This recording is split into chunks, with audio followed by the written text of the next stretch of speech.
Hello, my name is Nicolas Pocquet. I'm the head of Medical Entomology Unit at the Institut Pasteur of New Caledonia. In this video, I'm going to show you how to perform larval and pupal survey for Aedes aegypti.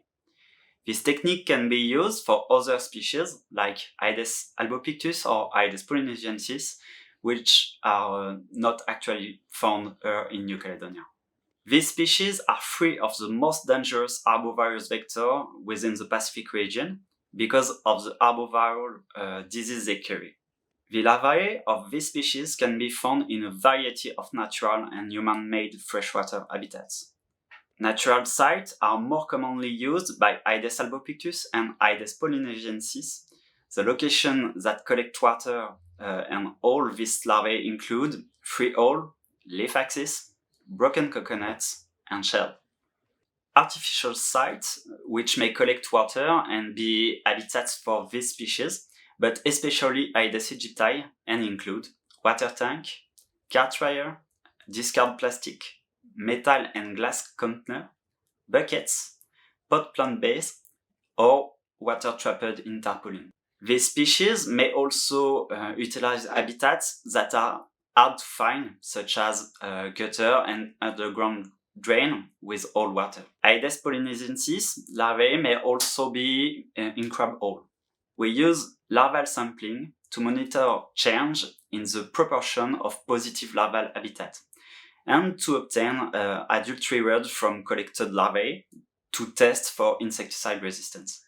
However, this method is labor-intensive and requires trained staff, as it can be difficult to find hidden larval habitats.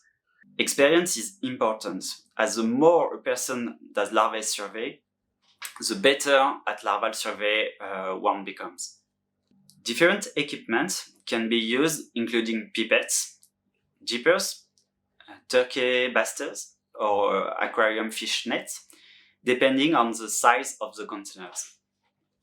The first step is to locate the larval habitats, and this requires very careful searching throughout the entire village area, including inside the boundary of all properties. If you're planning to conduct a survey with a household, first obtain the permission of the home owner.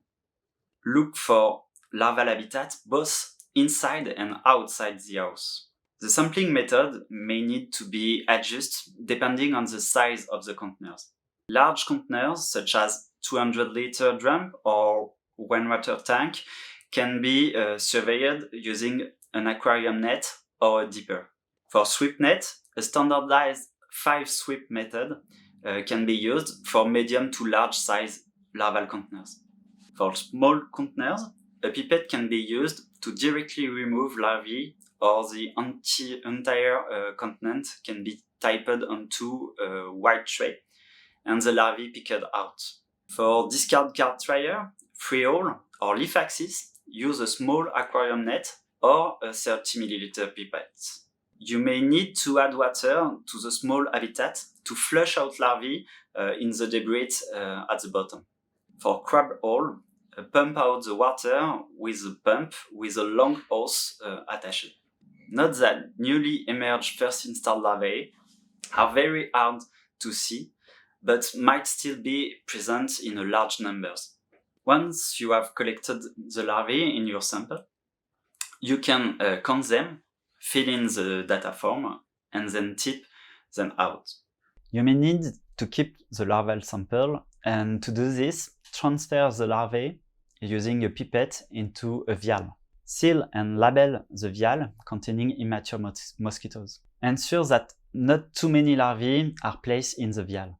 If you need to keep the larvae alive, make sure you keep them cool. You could use a cooler box to protect them. To kill larvae, you can use hot water from a kettle or put them directly onto a vial with more than 70% ethanol. Be careful not to add too much habitat water and dilute the ethanol below 70%, as the mosquito may decompose.